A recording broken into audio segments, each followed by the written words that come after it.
Welcome back to another fantastic episode of the Peaky Blinders podcast by Story Archives. I'm your host Mario, alongside Zach. Zach, how you doing tonight, host. man? I'm my energy's dwindling a little bit, Really? so I'm gonna ride on yours. Yeah. Did you take the blue pill or the red pill? I think I took the red one. Because I see behind you got like 8 Jack White albums, and the Yeah, I top do. shelf is blue, the bottom shelf is 10 red. actually. Whose idea was this? Whose idea was what? It's cool. It's aesthetically pleasing. Like it's really cool. Yeah. the The wood blue and the behind red. me? No, not that. I know about that. Oh, him. I'm sure it was him to some degree. Yeah. He's been he colors things so that it's thematic and you understand the time period that it was from. So the White Stripes is all red, and all of his solo career stuff is basically all blue. Hey, well, you know who? What show Jack White loves? The Peaky Blinders. I think so. Let me go verify that real quick. Jack White loves Peaky Blinders. I think he freaking loves Peaky Blinders. Yeah, he absolutely loves. Yeah, he's a Peaky Blinder. He's a freaking Peaky Blinder. That's what Jack White is. But that's not the point of this episode. We're getting into season 2, episode 2. We're on the aftermath of Tommy getting his ass beat by a bunch of Italians. Yeah, Sabini's are Italians. I was gonna use Alfie's word, but I don't want to get like Banned. yeah, or shot by an band Italian. or not. My name is Mario. I might as well be Italian. There's got to be some of it somewhere in there, but it's the way. There's a lot of slurs being thrown around in this episode. Alfie, Oh, there is. Sabini, but it's great because it's equal hatred back and forth. And then the gypsies are just like the equal partial middle. Like they don't care. They're just Tommy's in his own league. Strong Nucky Thompson vibes from Tommy this episode, especially with the whole like revamped, renovated Garrison. The Garrison, I don't know when people are listening to this or not, or what order we're listening to, but the Garrison has a lot of different looks. You know, It does. I mean, it has been blown up, so that's probably part of the reason why it has some other looks. But it does progress throughout throughout the show. How do you like the whole? My bad, I had my speakers up, so hopefully it doesn't mess with the audio. I just lowered them now. How do you like the whole golden Great Gatsby look of the Garrison? It was interesting. I loved it. I'm gonna be honest. I loved it. I mean, I kind of like the grittier look myself. It reminds me of Invasive a little bit, but it's a little gaudy. Well, to kind of sum up the episode, we left off last episode with Tommy biting off more than he could chew. He gets beat up by Sabini's men. Ada gets surrounded by Sabini's men, which did not look good while we were ending that. And we open the episode seeing Tommy in the hospital recovering. You know, there's a lot of stuff that happens in this episode. He's in the hospital. He discharges himself because it's kind of like Godfather 1 style. Vito Corleone is in the hospital bed and he's a sitting duck, you know, and so Michael discharges him early, or this doesn't discharge him, but changes rooms as he finds out there's an assassination plot going on. And you have Tommy meeting the iconic Alfie Solomons for the first time on screen. Yeah. Which, when I first watched this show many years ago, I was so shocked that Tom Hardy was in the show, because back then it wasn't normal to see big name actors just dropping into a television show. You know what I mean? And Tom Hardy was already an established film actor at this point. And when I saw that, I was like, this show just keeps on getting better and better. And to be honest, I mean, we've watched the whole series and we're recording this out of order. The best lines that Alfie ever says are pretty much in this episode. Like some of the best lines he ever says. I always, they're the ones that stick with you. Oh yeah, I'm always saying we bake the brown bread and the white bread. Yeah, that's great. It's biblical, mate. So good, so good. We get a PTSD episode from Arthur where you get a really it was a really intense one. Intense, and you get Campbell being discriminated against again. By Churchill, though. Yeah, but you know what? It's like one of the wisest strategic moves that Tommy's ever pulled off was what he does with Churchill in this episode. And you got like a badass moment with Tommy with he receiving a letter with Grace and from Grace, and we see that, and we get the introduction to another very important character in Michael Gray. Very, Henry, very I important. mean. No, it's Michael. But it is Henry. I felt so bad for that woman. But overall impressions of this episode, I found it interesting, kind of the themes going through. You got Tommy investing in a lot of real estate. Mm-hmm. It's the comeuppance that's going on here. It's the aftermath of the Billy Kimber assassination, as Alfie talks about. And as in my 27th rewatch of this season, it's interesting to see how you watch this the first time, you don't realize that Billy Kimber's assassination or death, because it's not like Tommy assassinated him because he wanted to. Yeah, he was there to kill Tommy and his men. But it's interesting to see how that affected Alfie's business, and it almost essentially, I think it created a power vacuum in the in the underground of British crime, right? Because you have Alfie, who's dealing with Sabini, who's running his men off the courses, and he's shutting down businesses that are accepting his rum. And then you have the fact that Alfie's bringing up the fact that Tommy's untrustworthy. He just betrayed his former business partner. So, we're always watching it from the perspective of Tommy and his ambitions and his rise. But Alfie's eccentricness just kind of makes sense in this episode as he susses out Tommy in a desperate position. It does. Right? Yeah. You also have Tommy, who is playing family savior in a sense, where you have three things going on. He's trying to bring Ada and protect her, right? And he protects her, and he kind of like makes amends with her by getting her a house. The best house given to anybody in all of Peaky Blinders. Absolutely. Which we will discuss the real estate value of that home later today, because we know what it looks like in future episodes. And Polly, through another purchase of a home, and the info on her children. Yeah, her children. And Arthur, through some tough love, a little bit of cocaine, and the reopening of the garrison. Some Tokyo. I kind of like the name Tokyo. Is that historically accurate? Is cocaine originating from Tokyo? It is a slang. No, it is slang from like two words that kind of, I think one of them had to do with nose and the other one was something like white, but I can't remember. Yeah. It is some slang term for cocaine, basically. Okay. Well, we're like number one fan club of Cocaine Arthur, so we need Cocaine Arthur t-shirts. We've been saying this for a while. Yeah, we'll work on it. Let's get into the episode recap. We're going to play this back right now.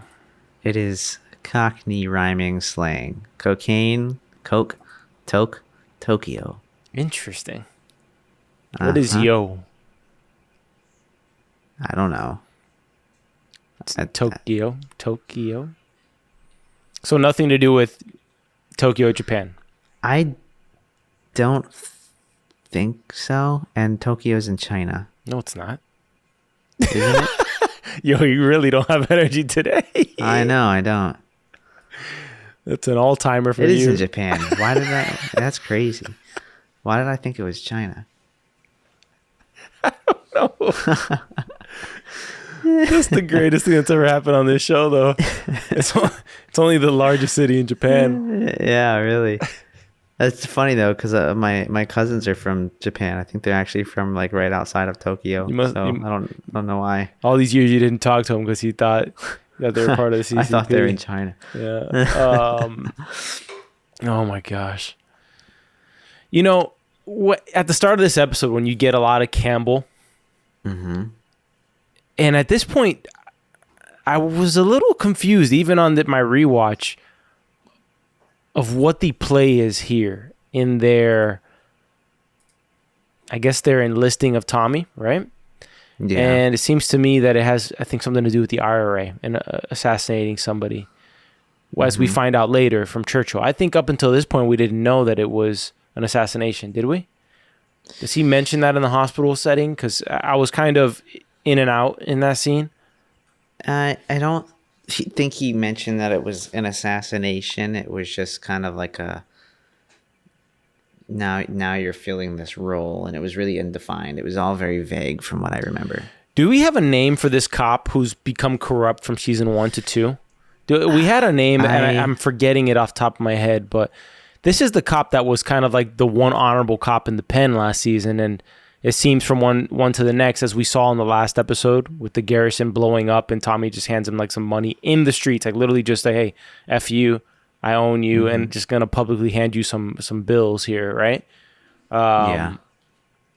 That was interesting to me, that there was something that happened there that he went corrupt from season 1 to 2. I guess everyone has their price, right?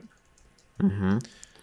Now, so the name of the cop, I have it somewhere in here. No wonder. All right. So just a little disclaimer here. I'm playing back this episode this entire time because the way we do these recordings is we record independently and then we record. This is episode 1. Okay. Shit, I am on a roll. The way we do it is we record independently and we have a recording and we edit it. And then we also have a backup on Google Meet that we're using for now where we play the episode in the third screen. And the whole time the episode's playing right now, and I'm like, damn, my notes are really bad. I don't have anything on this right now because it's a completely different scene from the next episode. And I'm like, was I really eating this much crap? Zach just texted me like discreetly. He's like, "Hey, you're playing the wrong episode." At least I wasn't talking about what was going on screen because I wasn't faking it. I was running through my notes. I'm like, "What the hell's going on?" Yeah, because I was like, I could have swore we start this episode with Tommy bloody and we get to the hospital. Yeah. It is about to get raped or something. Well, she's saved by Arthur, right? Or somebody who looks like by Arthur. the Peaky Blinders. She's saved by the pirate-looking guy. Yeah, I don't know if that was him. It was really, really blurry. Yeah. But back to the question you were asking. Yeah, the name of the cop, or whatever, he is an officer. His name is Mr. Moss. Moss, of course. How can we forget that? It's pretty memorable, Moss. It is, except I never remembered it either. I had to turn the closed captions on to see what it was. Yeah. Well, we have Campbell visiting Tommy in this hospital scene, and does he tell him about the assassination attempt and what they're hiring to do on behalf of the crown here? No, they don't. I gotta say, I like the decor of this hospital. Not that I want to personally visit it, but it's not too bad for a hospital in the 1920s. I mean, it's better than some of the other places we've seen Tommy. I guess Tommy's also at this point on the way up, as he tells Polly later in this episode. Mm-hmm. And, he's not in the shanties of hospitals you know what I mean? Yeah. Campbell completely owns the cane usage here. The best thing that ever happened to him is that he was shot. That's why he has the cane, right? He was shot by Grace on the... Yeah, he was shot by Grace, and that's why he has the cane. But he also... Think about it. He's a much stronger character in... Season 2? In this season, yeah. Well, it's because I think he's fully embraced his dark side, as he has this wolf on the top of his cane. Grace killed the good side that the remaining good side that he had on him in the last season. It's interesting to me how much Grace still plays on his mind, because he has this disgust with Tommy that is rooted in the fact of Grace falling in love with him, right? Mm-hmm. But we see the despicable side of Campbell as well here, where he has no pity for Tommy as he's been beaten to hell and jabs his cane into his chest. He has no sympathy for this man. He even presses into the wound on his body. Yeah. He's almost on his... And then he goes and chokes him, which is even worse. He's not above kicking a man while he's down, that's for sure. Well, he does a little bit more than kick a man while he's down. He shoves his cane at him, chokes him, pokes his wounds, and sets him up to be a scapegoat for some other murder. Solid point, because clearly he is trying to both advance the ranks of the, under Churchill, while at the same time incriminating Tommy as much as possible. This is not like, hey, buddy, let's put things behind us. I need you to do me a favor. This is like, hey, he wants him to go down. You have no choice but to do me this favor, and I'm gonna wreck you when you're done. Now, upon rewatch, it kind of dawned on me why Tommy discharged himself early from the hospital. And I don't remember him completely. I thought it was more about getting business done and not being able to stay in one place, but he's more concerned for his safety as well. Yeah. I mean, he has to conduct business, and he's old school at the same time. Like, what does he do? He gets on a boat with Curly and just goes in the river until he's healed. God knows how long he's in that river, because when he comes out of the cabin, he looks pretty good, you know? Well, the trip on the January... was it like 4 days? To London was 4 days. 4 days. Yes. Damn, he heals really fast. I mean, he's still pretty beat up later on, and I mean, I guess he could have technically stayed on the boat for a little while longer, but who knows? And he is getting drugs for a horse, right? Yeah, it was interesting to me to see, you know, Tommy never eats in this show, ever. And he almost ate. There is a scene where Curly's like, I could throw something on the pan for you. And he's like, are you hungry, Tom? And he's like, Curly? And there's a pause. It's almost like, hey, the audience is waiting to see if I eat a damn thing. Uh-huh. I actually am hungry, Curly. I'm like, that guy, but he doesn't. I'm hungry, but I can't eat. Refuses to eat anything on camera. No budget for food in this show at all. At all. Apparently not. I guess they starved the cast or something. Yeah. Well, Tommy's on his way to Camden Town. It's not for no reason. And he's, at this point, he is going against both Campbell and Sabini. And he has a little bit of a rift with the IRA, too. Mm-hmm. Well, he did just...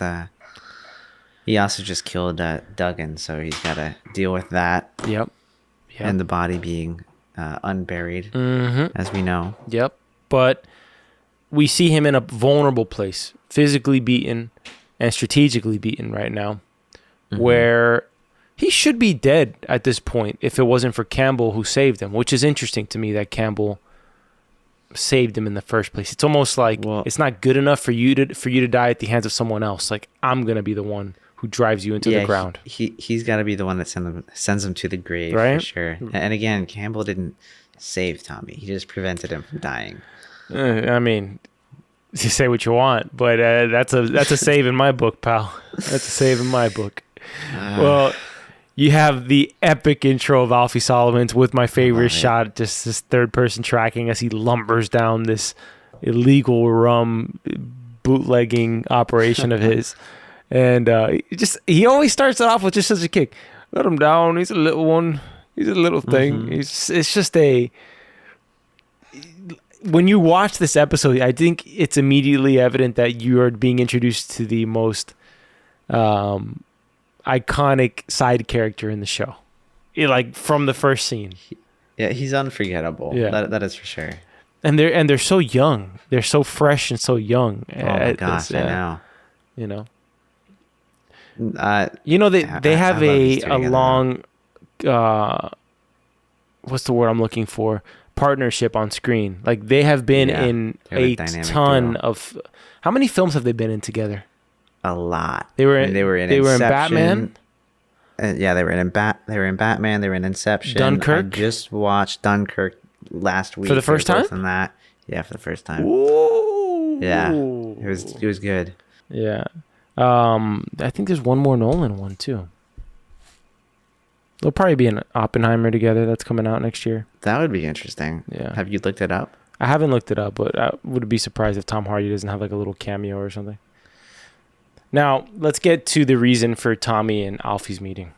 Alfie actually reached out to Tommy first, and he's dealing with an issue where nobody trusts his protection anymore, while Tommy is dealing with an issue that everybody wants to kill him. So they both need a mutual partnership here.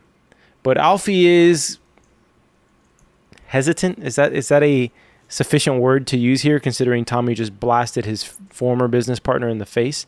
Yeah, I think it's a pretty good word to use. I'd be a little hesitant too. Yeah, I mean, I'd be poking and prodding and trying to see why you shot your last partner. I mean, there wasn't any camera footage to show that Kimber shot first, right? So, no, but there was like 20 men. That's true. It's true. Or more. Surprisingly, I mean, there's a power vacuum. I guess Sabini was a bigger player than Kimber anyways, right? But Kimber probably kept the racetracks in order, at least for Alfie, which we're seeing here. Mm-hmm. They allude to it as much, right? Yeah. I like Alfie pulling the gun on Tommy. He's got his his nose starts bleeding. He gets a little pissed off. Well, he just throws his little napkin at him. Which is interesting to me because he's Jewish. Mm-hmm. And if you're like a hardline Jew, if you look at the Old Testament, you'll have essentially like there's no mixing of Gentiles and Jews.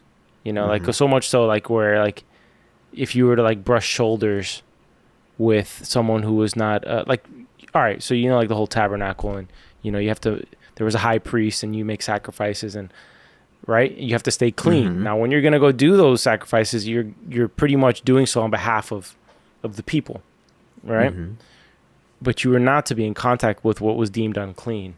So it's interesting that when he throws the towel to him to wipe his nose, it's like you're wiping the nose of a Gentile's not the word I'm using. What are they? Samaritan? It would be let's find out the real word if you can look it up. But just in the background. But anyways, the point is that Alfie already had made the deal in his head. That's the kind of the point I'm saying. He's mixing business with someone who's an outsider, Yeah. Now, to the point I was making at the beginning of the episode, Tommy, while dealing with business, master of compartmentalization that he is also trying to fix up his family a bit. Tommy's always a mess when his family's a mess. Mm-hmm. And you got Ada, who was pretty much, I think it's safe to say that she was going to be raped by Sabini's men. At the very least beaten. But the way it was going, it looked like she was going to be raped. And I mean, that's not going to sit well with a brother, right? So no. Tommy buys her a house, 4 stories, 8 bedrooms. 4 stories and 8 bedrooms. I wish I had a house like that. In London. I mean, I'm just going to spoil it because we see like in the next episode. Ada's house is beautiful. Like if I could choose between her and Paulie's house looks depressing to me. It kind of looks like a dump in this one, the way it's shot. Yeah. I mean, it's still way better. It doesn't look like a dump, but it looks dusty. To Ada's. It looks dusty and gothic. Mm-hmm. Like very dark, and like it just feels like there's like spooky stuff going on in her house. Yeah. Paulie kind of looks a little gothic to me when she gets dressed. Yeah, but she was depressed in this episode, which it made me miss. It made me miss Helen so much. Just the impact that she has on the show, and rest her soul. But it was just like, it's always great because this is one of my favorite episodes with her, especially in the scene where they're giving her the home, and it feels like 4 sons giving their mother who took care of them her whole life, like rewarding her on the way up. It's just it's one of the most heartfelt scenes in Peaky Blinders, if you had to ask my opinion on it. Now, get a strong scene from Sabini here. Dare say one of the strongest. He makes an impression in this scene. I always remember, like this scene is what I always remember when I think of Sabini.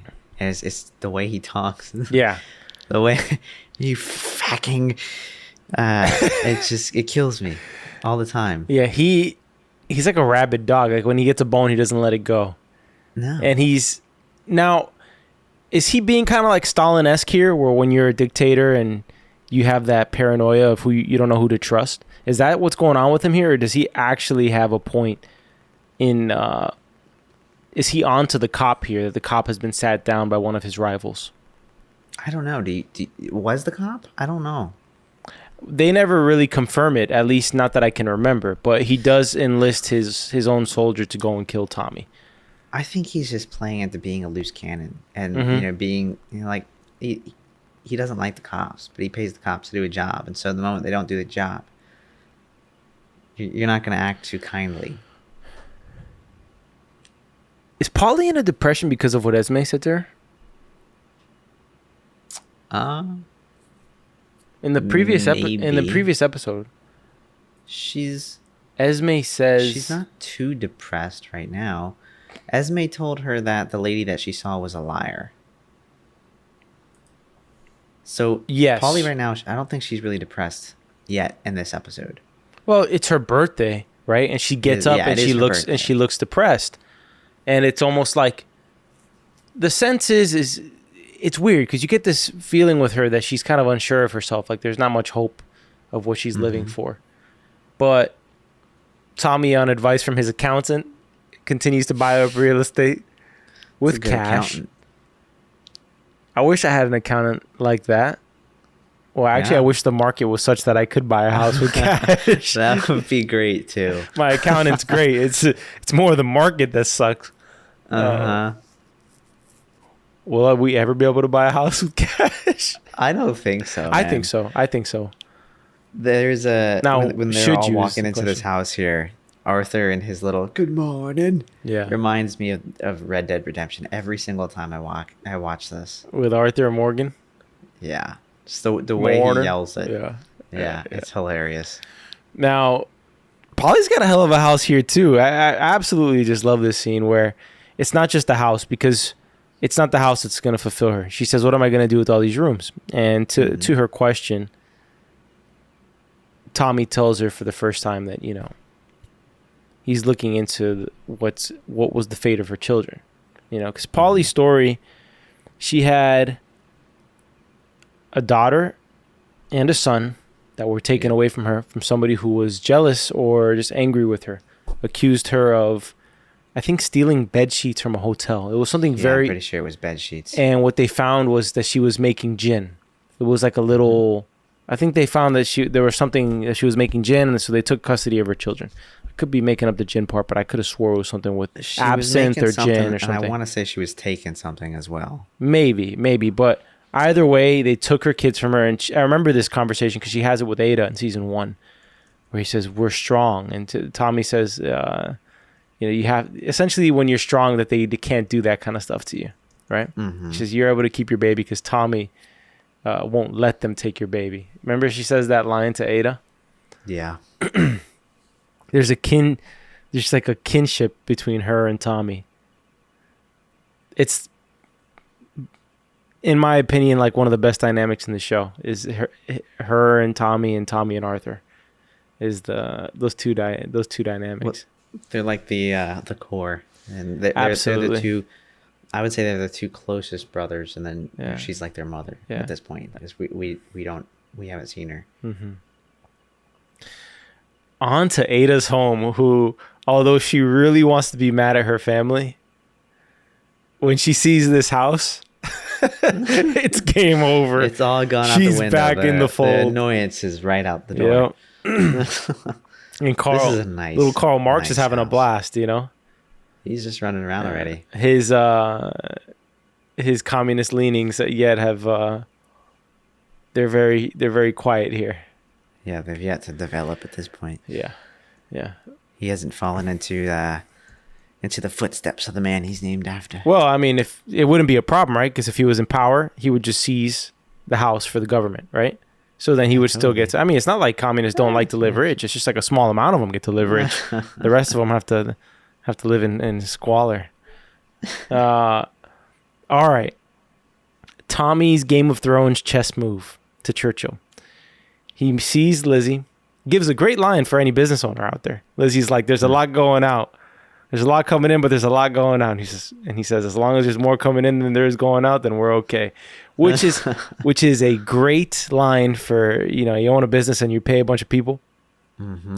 But as long as you got enough, if you're in a growth phase like Tommy is here, as long as there's more coming in, we'll be all right. You're good. We'll be all right. Now, he is going over Campbell's head here, right? Because he has one card that Campbell cannot play. And he knows the one thing that Churchill is he's loyal to his country. He's patriotic to his country. He's patriotic. Does that apply to other countries as well? Not just America? I believe so, yeah. Right.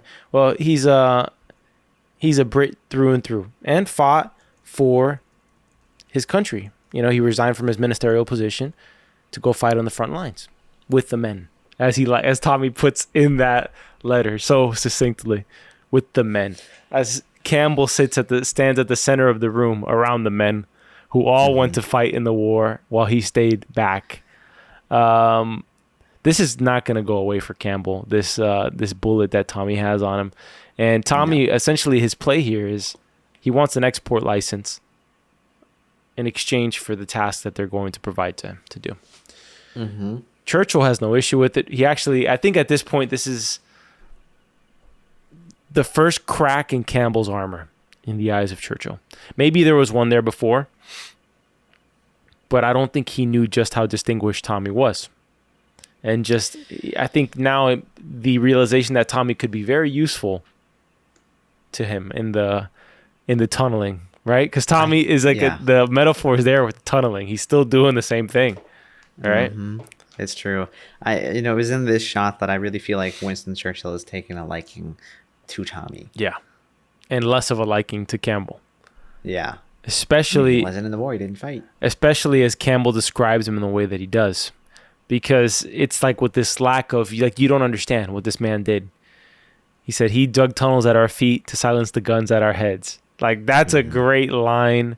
It's just everyone, if you notice in the scene, kind of distances themselves away from Campbell. They start to back up, like they're further away in the shot. At least in the beginning, it feels like everyone's kind of closer to him. Then by the end, he's lost the room completely. Yeah, he's on his own. He's definitely.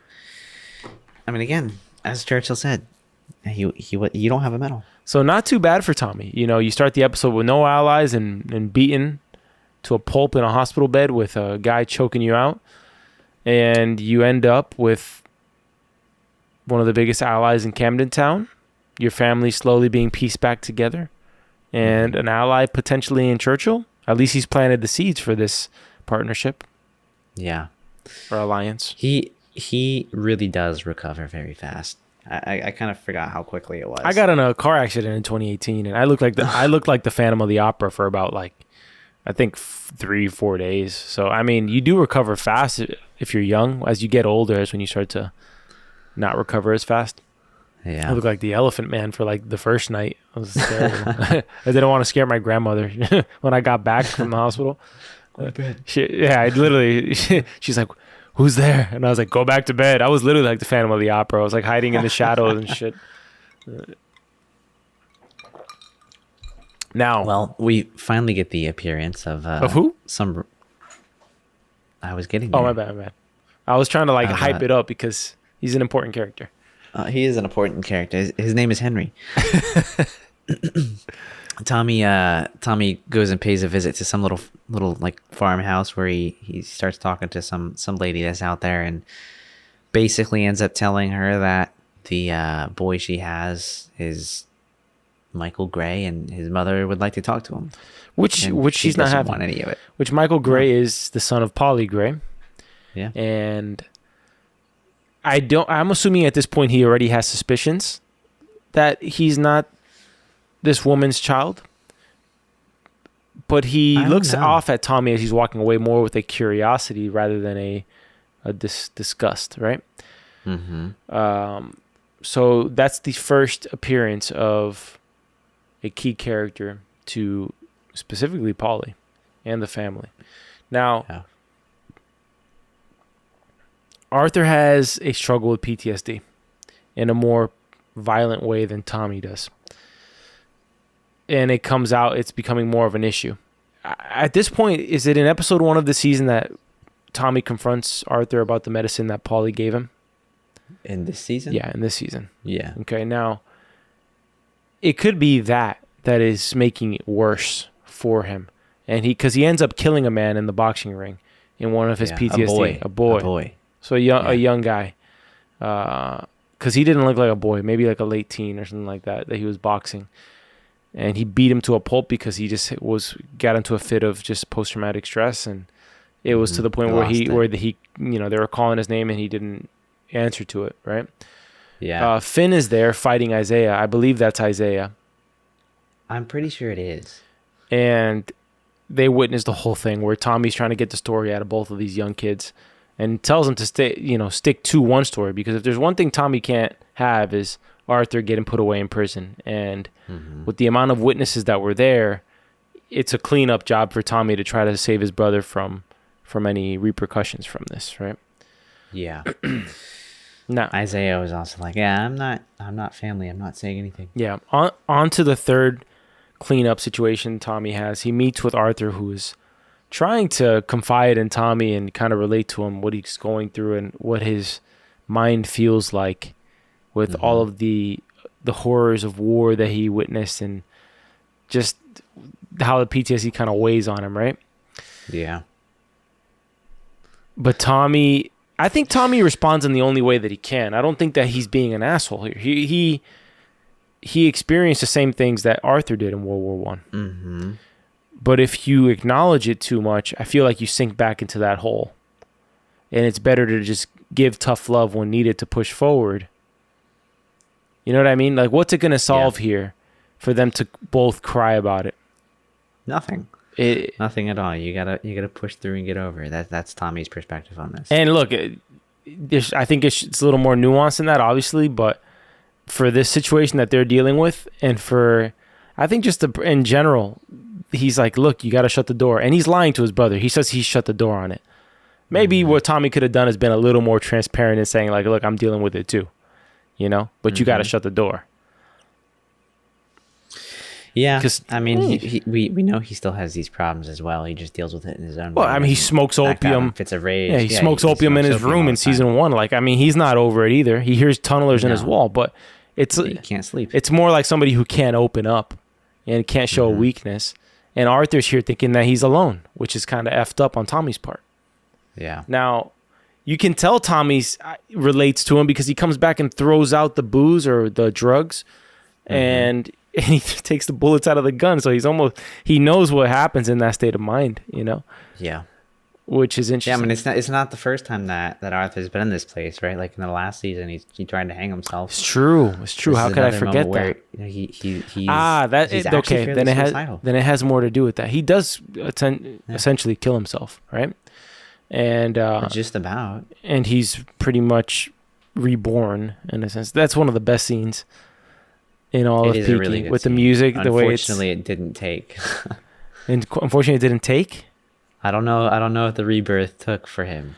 He's still obviously having those thoughts. Otherwise, it's true. We're not gonna have the scene that we just had. Yeah. Well, you know, he's still coming to grips of who he is in the family too. You know what I mean? It's like he's not the leader anymore.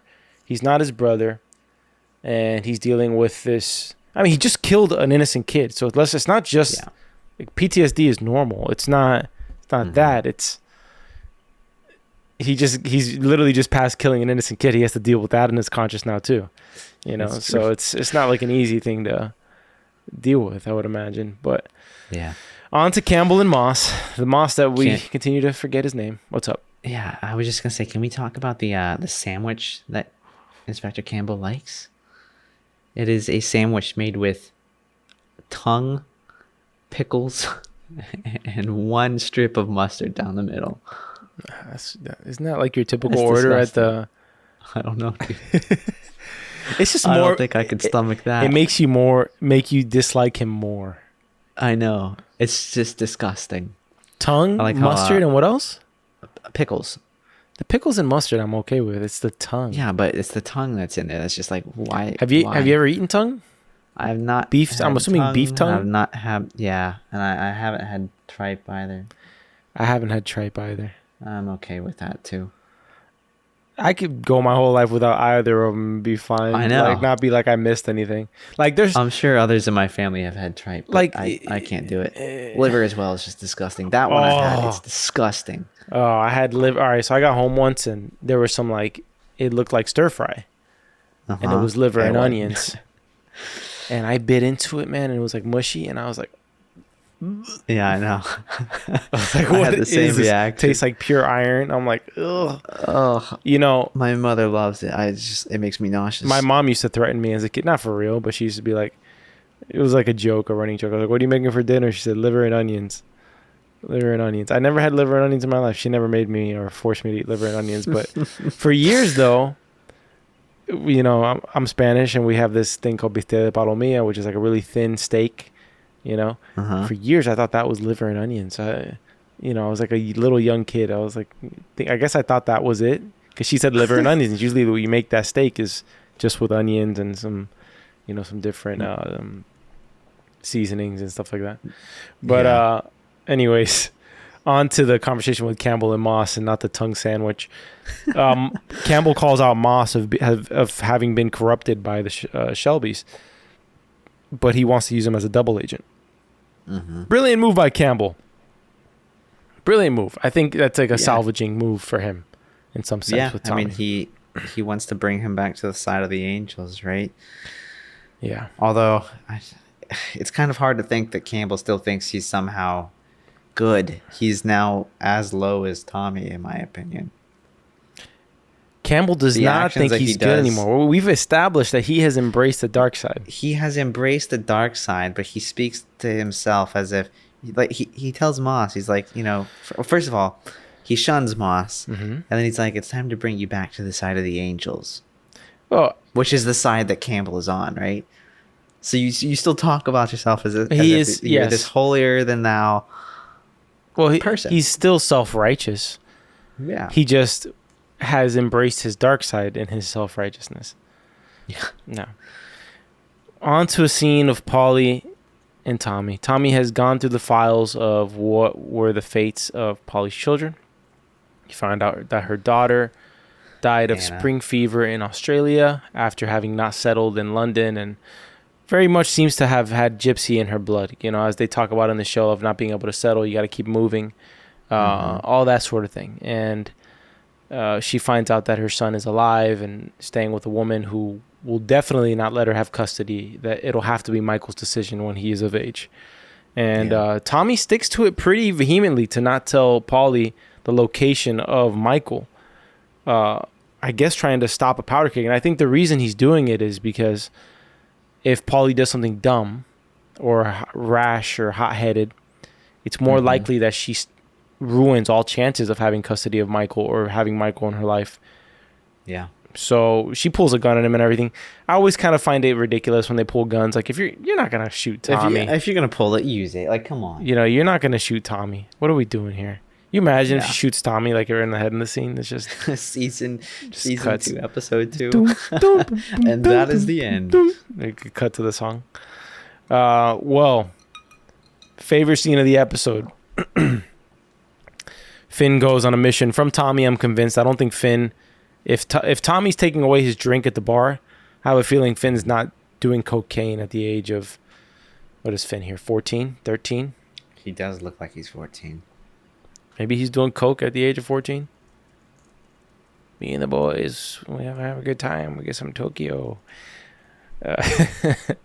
Well, he gives some to Arthur, who's down in the doldrums, drinking some alcohol. And if there's anything that Arthur cannot say no to, it's a good time.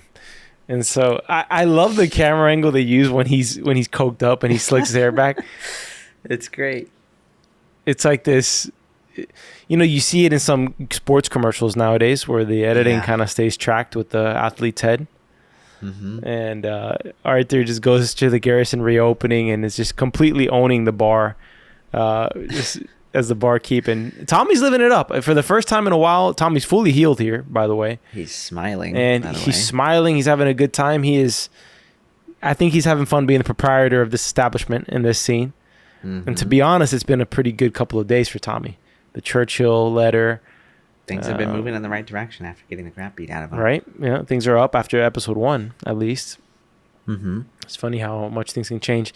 If you've never seen Boardwalk Empire, which I bring up for the second episode in a row, I think, Tommy really reminds me of Nucky Thompson here, because Nucky owns a club, and it feels same decor. It is the 1920s, but in New Jersey, so it's kind of the same vibe going on.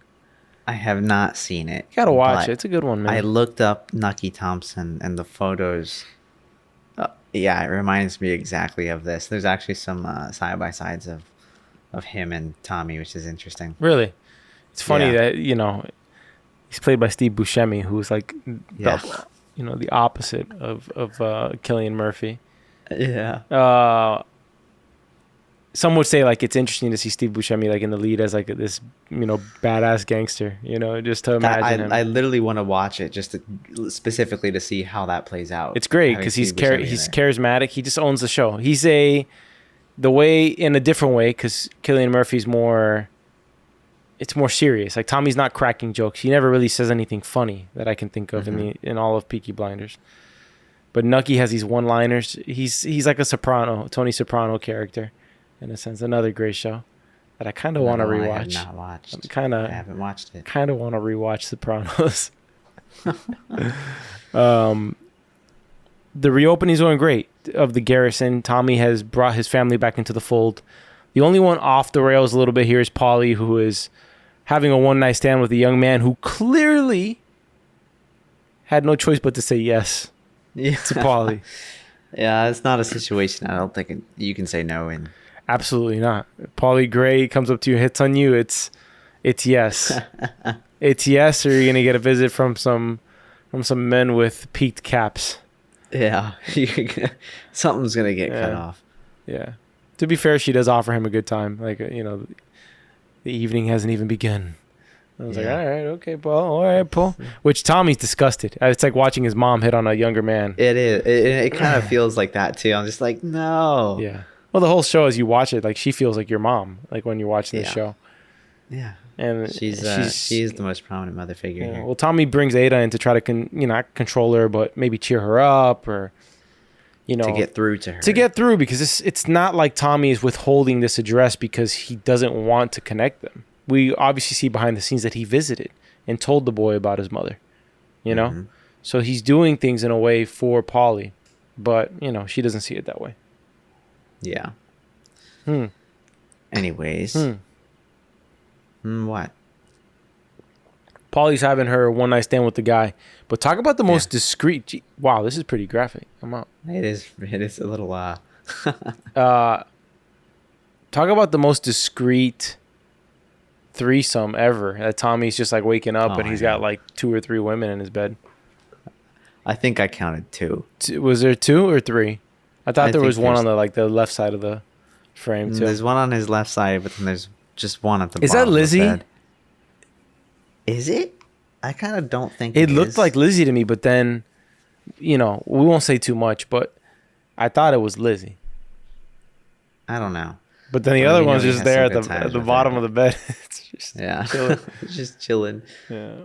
I don't know how she's still asleep with the sun in her eyes like that. But well, it's a wild night. I'm sure the drugs and the alcohol. Well, it's interesting to me. Tommy still lives like in this little 1-bedroom flat while his family, think that just shows you kind of. Yeah. It's more about the building of the process for him. Like, it's not about taking care of himself first. Mm-hmm. And, But also, when you work that much, like, you're never home. So it's like, I don't need a massive house. Exactly. Yeah. And we have Polly with the walk of shame to her.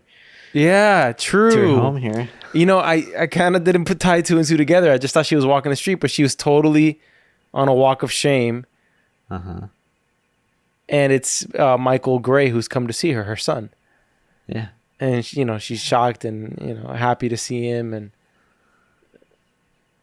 and that's how the episode ends. It's interesting. I never tied the 2 together. She's coming back from the walk. That's from screwing hilarious. Somebody basically his age too, mind you. Yeah. So she's in total shock. It's kind of funny. Yeah. Yeah. But I can imagine how embarrassing that must feel. Well, it's also kind of like she feels a little corny, in the sense that Tommy was not trying to stop her from reuniting with her son, and here he is. So you acted a fool for no reason, but yeah. Well, I mean, she acted a fool in many ways here, and even without thinking that she'll see him, she's still acting foolish enough to the point where it's like you kind of end the episode off and it's like, did I screw up already? Yeah, exactly. Like, look at the first impression I'm giving my son that I've never met before, or that I met for the first time, like in 20 years or however many years it is. Well, that ends episode 2 of season 2, and honestly kind of ramps up the season into a really fun place because the pieces are in place now. Essentially, they're falling into place. Falling into place. I don't think they're quite there yet. Like we had the introduction of a lot of characters in this. I mean, we developed Sabini a little bit more. Alfie finally got introduced. We had Henry or Michael Gray introduced. So, we're getting there. I think in the next episode, we'll probably know where things are really going in the season. By the end of episode 3? Yeah. Yeah. Well, you kind of get the feeling that there's a war coming, right? And it's going to be Alfie and Tommy versus Sabini, and just Sabini, and there's like 3 different enemies that he's dealing with, and the sense you get is like if they all strike at once, he's done for.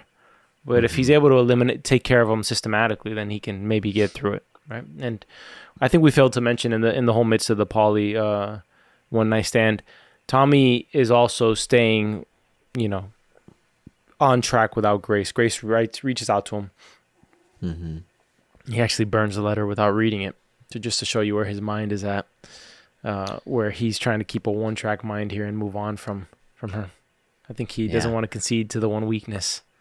No, I don't think so. Especially not when Campbell's around. He keeps giving jabs at Campbell with Grace, and everybody else is giving jabs at Campbell because he wasn't in the war. Mm-hmm.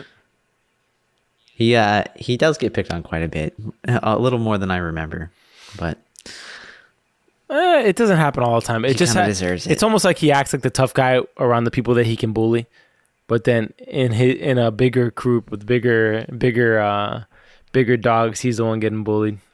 Yeah. All right. Well, let's get into the superlatives. Out of the whole episode here, what was the best scene? Cocaine Arthur for sure. Oh yeah? No, not really. I'd say the giving of the house to Paulie. Okay. Oh, what the hell am I saying? It's Tommy and Alfie meeting. Okay. All right. So that's number 1 on my list. Tommy and the Alfie. Introduction of Alfie. Yeah, right? That's it for sure. My number 2 on this list was actually Paulie meeting Henry. Really? It was interesting. Like everything leading up to it. It's kind of. It's been a long time. Look, I'm not gonna slight you for that. It's a great scene. I think I love the scene more of when they're giving her the house because she's depressed about the son that's truly her son, but she has 4 other sons here who have taken care of her, and she's taking care of them.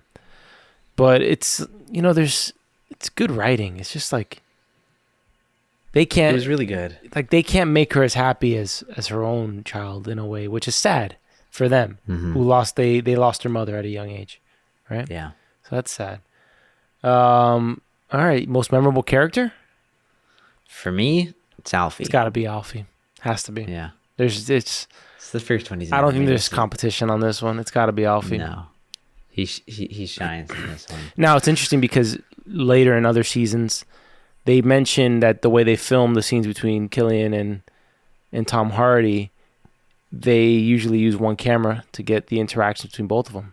Typically, the way they do it is 2 cameras over shoulder. Mm-hmm. This episode, they did 2 cameras over shoulder for most of it, at least in the office scene. Mm-hmm. But you do get the one shot of them as they're walking towards his office, and they're doing the whole, make the brown bread and the white bread. Tom, which one do you like? The brown bread? White is for bosses. It's great. It's just so good. So good. Brown, yeah, shit. What other categories do we have today? Any other moments that stood out? I mean, of course, I think there's the Churchill scene with Campbell. I thought was impactful. Mm-hmm. I thought it was an impactful scene. It's the most impactful scene we get with Churchill so far. So mine here is the Cocaine Arthur. But I feel like that's not fair because we're using past history for Cocaine Arthur, or future history. Well, I like. I'm not gonna slide it. I'm gonna slide it. Yeah, it's the first moment though that I feel like we've really seen Arthur where he's not just kind of been down in the dumps and depressed, and not just having a rage fit. I thought Arthur was coming into his own at the end of last season, or in the first episode of this season, where he had finally embraced that he was second in command to his brother. I got that sense as well in the last episode, but. Even with that, like he still has his really like serious bouts of depression. Oh, for sure. So yeah. All right. Well, that was a good one. That was a good one. I think this is definitely one of I would say this is probably one of the top episodes so far in the season, even though there's only 2. There's a lot that happened in this one. I like this. That's fair. The finale of season 2 is the all-time greatest episode of of Peaky Blinders. It's the all-time greatest. I don't give a damn what anybody says. We'll see. We'll see what the audience thinks once we get there. Yeah. Well, I'm the audience too. I get to have an opinion. I have one too. I'll reveal it once we get to episode 6. All right. Thank you all for tuning in to another episode of the Peaky Pod by Story Archives. Want to take this time to ask you to go ahead and subscribe to our new show, the Story Archives show, which is going to be dedicated towards, I'd say, standalone film reviews. Which, man, Zach, I just watched the new Batman. Yeah. Damn good. Really? Damn I've been good. Hearing from people that it was pretty good, and I'm just like, very good. I don't know. Like to the point where Ben Affleck. What? Ben Affleck. It was in the last one. I didn't like Ben Affleck reboot. as Yeah, Batman. I know. I was like, after I heard about how that one went, I was just like, I don't know if it's gonna be good. No, man, it's fantastic in my opinion. Like, first and foremost, Matt Reeves took two things from me that the audience will have to find out when we review the Batman on the Story Archive show, because I think that has to be the first show we do on Story Archives. It's just fresh in my mind. I kind of want to rewatch it already. And it's on HBO Max right now. Everybody can watch it. Having Batman be the first one. And the whole audience can do a free trial and watch Batman 2 and tune in to the show. Mm-hmm. I think it'd be an interesting one to do, man. I think we figured it out. I think it's going to be flooded out there with a lot of other Batman reviews, but we ask you if you enjoyed this show. We see the subscriber base kind of growing on this show little by little. Join us over on the Story Archive show. That's where you'll be able to find out and kind of like keep up with all the news of what we got going on and the shows we plan in the future. So for now, here's what we got on the docket for the listeners out there. We are finishing our episodic reviews of Peaky Blinders through season 4. Currently on season 2, so we got to get through season 4. Then we'll be up to date. When season 6 releases in America, we may do a couple of extra bonus ones. It's already released in the UK and who knows where else over there. But we've already watched the entire series through. After that, we'll be kind of digging more into the Story Archive show and launching other episodic reviews of different TV shows. Some contenders. I just finished Severance. How far are you in Severance right now on Apple TV? I finished it over the weekend. How good was it? It was really, really good. I'm excited. I want the next season, man. Severance on Apple TV, people. If you haven't heard of it, please check it out. It's fantastic. Fantastic. I'm also on episode 10 right now of The Foundation. How good is that? Oh man, I think that one tops Severance. I love The Foundation. It's so good. I would be okay with doing a podcast about The Foundation. I'd probably have to read the books. There's books? Oh yeah, man. That's nice. What's the name of? He's a famous sci-fi author. I think it's Isaac Asimov. Yeah, Isaac Asimov. He's like the founding father of sci-fi, and he inspired Star Wars and Dune and Blade Runner. I was gonna say I kind of got some Dune vibes. Yeah, it's a good reason because it's a lot of inspiration is drawn from that kind of source. But all right, enough of taking your time. Story Archive show. Go subscribe, follow, listen, share with your friends, family, your community. Do what you got to do, but join us for the ride and tune into the next episode of the Peaky Pod. Zach, I'll leave it to you now. For sure. Well, thank you for listening to Season 2, Episode 2 of the Peaky Blinders podcast by Story Archives. You can find this podcast anywhere you find podcasts, Apple Podcasts, Spotify Podcasts, Google Podcasts. You can find us on Instagram at Story Archives. You can also visit our website at storyarchives.themidnightexchange.com, which ties us into the podcast network, The Midnight Exchange. You can visit the website there for a whole bunch of links out to another podcast and some other social media there. And if you want to send us an email at podcast@themidnightexchange.com and let us know if you maybe have any other show suggestions. All right, that's about it. Thank you for tuning in. Until next time, stay peaky.